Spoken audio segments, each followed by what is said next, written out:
3 صحابہ کا جنگ تبوک میں میرے آقا جا رہے تھے تو اعلان فرما دیا کہ سارے لوگ چلیں، سب کے اوپر حکم تھا۔ یہ جنگ تبوک کیا ہے؟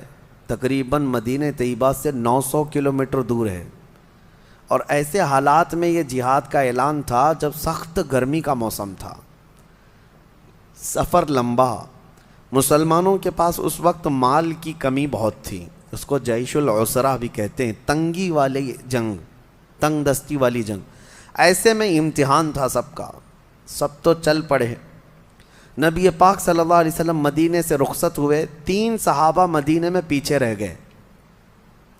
وہ تینوں صحابہ میں سے ایک حضرت کعب بن مالک، ایک حضرت مرارہ، ایک حضرت ہلال، یہ مخلص مومنین ہیں، صحابہ ہیں، منافقین کی بات نہیں کر رہا ہوں، سچے صحابی رسول ہیں، لیکن پیچھے رہ گئے، فوج میں شامل نہیں ہو سکے۔ حضور پاک صلی اللہ علیہ وسلم کے ساتھ جانا تھا لیکن جا نہ سکے، سب جوان تھے، سب طاقت والے تھے، سب کے پاس حیثیت تھی، کیوں نہیں گئے؟ دیکھیں، جہاد میں نہ جانے کے لیے کچھ عذر ہے، یا سخت بڑھاپا ہے، یا معذوری ہے، بیماری ہے، تو اس کو مستثنی ہے، اس کے لیے ایکسیپشن ہے، لیکن جس کے پاس کوئی عذر نہیں تھا وہ گھر میں بیٹھا رہا۔ یہ 3 صحابہ ایسے تھے، ان کے پاس عذر تو نہیں تھا لیکن غفلت میں نہیں گئے۔ کس طرح کی غفلت؟ یہ سوچتے ہوئے کہ ابھی مدینے میں ہی ہے، صحابہ حضور کے ساتھ جا رہے ہیں، اٹھ کر کے شامل ہو جائیں گے، جیسے پیچھے کھڑے رہتے ہیں نا، ابھی امام صاحب تو قرات کر رہے ہیں، رکوع میں جانے کے وقت شامل ہو جائیں گے۔ لیکن ہوا یہ کہ تھوڑی دیر کے بعد اور سستی آئی، اور سستی آئی، پھر مدینے سے بھی حضور نکل گئے، صحابہ بھی چلے گئے، یہ سوچتے رہ گئے کہ ابھی باہر ہی تو گئے ہیں، نکل کر کے شامل ہو جائیں گے، مدینے سے باہر کتنی دور ہے، دوڑ کر کے شامل ہو جائیں گے۔ پھر سو گئے اور قافلہ چل پڑا۔ یہ ہمارے ساتھ بھی ہو سکتا ہے اور ہوتا بھی ہے، اور ہم بہت ساری بڑی بڑی چیزیں کھو جاتے ہیں، نمازیں کھو جاتے ہیں، بہت ساری چیزیں ایسی غفلت کی وجہ سے ہوتی ہیں۔ بہرحال وہ صحابہ اکرام تھے، رہ گئے، اور نبی پاک صلی اللہ علیہ وسلم کا قافلہ اتنا دور چلا گیا کہ یہ دوڑ کے بھی نہیں پکڑ سکے، مدینے میں ہی رہ گئے۔ جنگ تبوک حضور صلی اللہ علیہ وسلم تشریف لے گئے۔ وہ اللہ کے نبی کی نظر ہے، ہر صحابی کو جانتے تھے۔ آج جو سلام بھیجتا ہے امتی، میرے آقا فرماتے ہیں، اس کو میں اس کے باپ کے نام سے پہچانتا ہوں۔ تو جو اس زمانے میں صحابہ تھے، کیا حضور ان کو نہیں جانتے تھے کہ کون حاضر ہے کون غائب ہے؟ جنگ میں حاضر ہونے کے بعد حضور نے پوچھا، کعب بن مالک کہاں ہے؟ مرارہ بن ربیع کہاں ہے؟ ہلال بن امیہ کہاں ہے؟ صحابہ نے کہا، یا رسول اللہ صلی اللہ علیہ وسلم، شروع سفر سے وہ ہمارے ساتھ شامل نہیں ہوئے، وہ آئے نہیں۔ کہا وجہ کوئی؟ کہا کسی کو خبر نہیں۔ خیر جنگ ہوئی، واپس تشریف لائے میرے آقا مدینہ طیبہ۔ لمبا سفر ہوتا تھا، 900 کلومیٹر معمولی نہیں ہے، اس وقت پیدل سفر ہوتے، گھوڑوں پر اور اونٹوں پر۔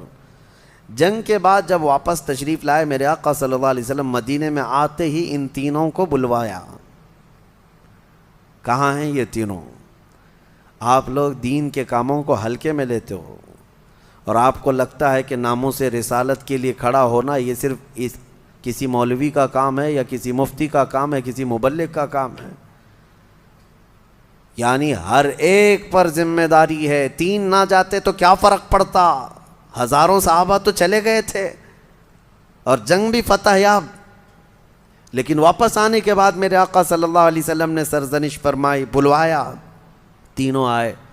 یہ پوری حدیث بخاری شریف میں اس کی روایت کرنے والے خود حضرت کعب بن مالک ہیں جو پیچھے رہ گئے تھے، وہ خود ہی اس حدیث کے راوی ہیں، انہوں نے خود اپنا واقعہ بیان کیا ہے کہ کیسے کیسے کیا کیا ہوا تھا۔ پھر نبی پاک صلی اللہ علیہ وسلم جب بلائے تو تینوں صحابہ کہتے ہیں، تینوں، حضور جب ہمیں طلب کیے تو سب سے پہلی چیز یہی پوچھنے والے تھے کہ کیوں نہیں آئے۔ وہ کہتے ہیں ہم نے سوچا کہ کچھ ہیلا کر لیتے، کچھ بہانہ کر لیتے، کسی بیماری کا یا کسی عذر کا۔ پھر وہ کہتے ہیں اس سے کیا بہانہ کریں جو دلوں کے حالات کو بھی جانتا۔ سچ سچ کہہ دیا یا رسول اللہ صلی اللہ علیہ وسلم، غفلت کی وجہ سے نہیں آ سکے، سستی، ہم غفلت کی وجہ سے پیچھے رہ گئے۔ قرآن نے یہی اس میں بیان کیا ہے کہ منافقین پیچھے تو رہ جاتے ہیں، لیکن جب پوچھا جائے تو ہیلے بہانے کرتے ہیں، سچ نہیں بولتے۔ لیکن مخلص مومنین کا حال یہ ہے، قرآن کہتا ہے ان سے غفلت ہوئی تو بارگاہ مصطفیٰ میں آ کر یہ نہیں کہتے کہ بیوی پکار رہی تھی، بچہ بیمار تھا، ہمیں تکلیف تھی، نہیں، آ کر سیدھے کہہ گئے کہ یا رسول اللہ غفلت ہو گئی ہم سے، کاہلی سے۔ دوسرے صحابی سے پوچھا، انہوں نے بھی کہا یا رسول اللہ سوچتا رہا شامل ہو جاؤں، نہیں شامل ہو سکا، یہ میری غفلت ہے، میری خطا ہے۔ تیسرے صحابی نے بھی یہی کہا کہ غفلت ہے۔ پتا تھا ان کو کہ سزا ہو سکتی ہے، یاد رکھو سزا کے ڈر سے کبھی جھوٹ مت بولو، ایک جھوٹ کو چھپانے کے لیے کئی جھوٹ گڑنے پڑتے ہیں۔ پھر نبی پاک صلی اللہ تعالیٰ علیہ وسلم نے اعلان کیا فرمایا، دوسرے سارے صحابہ تھے مسجد نبوی میں، سب سے کہا اس وقت تک ان سے کوئی بات چیت مصافحہ سلام کلام نہیں کرے گا جب تک ان کے متعلق اللہ کا کوئی حکم نہیں آ جاتا، میں خود ان سے کوئی بات نہیں کروں گا۔ نبی پاک صلی اللہ علیہ وسلم نے فرمایا یہ بائیکاٹ، اس طرح کا بائیکاٹ کس بات پر تھا؟ سستی اور کاہلی کی وجہ سے نہ آنے پر۔ آج لوگ ہزاروں ہیلے بہانے تلاش کر رہے ہیں میرے مصطفیٰ کے نام پر کھڑے ہونے کے لیے، اور وہ بھی لولے لنگڑے بہانے ہیں۔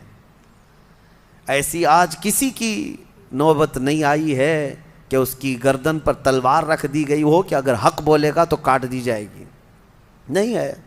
اگر ایسا ہوتا تو آپ کا یہ کم ظرف آدمی اور کم علم آدمی اتنا نہیں چیخ رہا ہوتا، اتنا نہیں چلا رہا ہوتا۔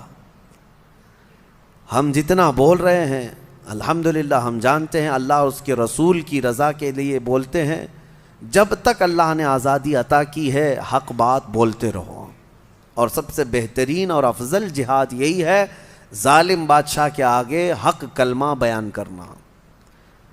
آج نہ جانے کتنے ہیلے بہانے ہیں، کتنے بہانے ہیں۔ مجھے پتہ ہے سال دو سال پہلے پتہ نہیں کیا کیا چیزیں پیش کر دی گئی تھی ہمارے خلاف، ہم نے صرف اتنا کہا تھا ناموس رسالت کے لیے ہر مسلمان کھڑا رہے گا، میرے آقا کی عزت کی بات ہے۔ تو کچھ لوگوں نے یہ بتایا کہ حالات ایسے بگڑے ہوئے ہیں، آپ پوری قوم کو آگ میں جھونک رہے ہیں، امت کو تکلیف میں ڈالنا یہ کہاں سے جائز ہے؟ میاں حق بات کے حصول کے لیے تکلیف میں جانا ہی پڑے گا۔ نبی پاک صلی اللہ تعالیٰ علیہ وسلم کو بھی کیا تم الزام لگاؤ گے کہ جب ان کے پاس کچھ مال تھا ہی نہیں، تلواریں نہیں تھی، ہتھیار نہیں تھے، 313 نہتے صحابہ کو لے کر بدر میں کیوں چلے گئے؟ کوئی سوال کرے گا؟ جان جوخم میں کیوں ڈال دیا؟ حق بات کے حصول کے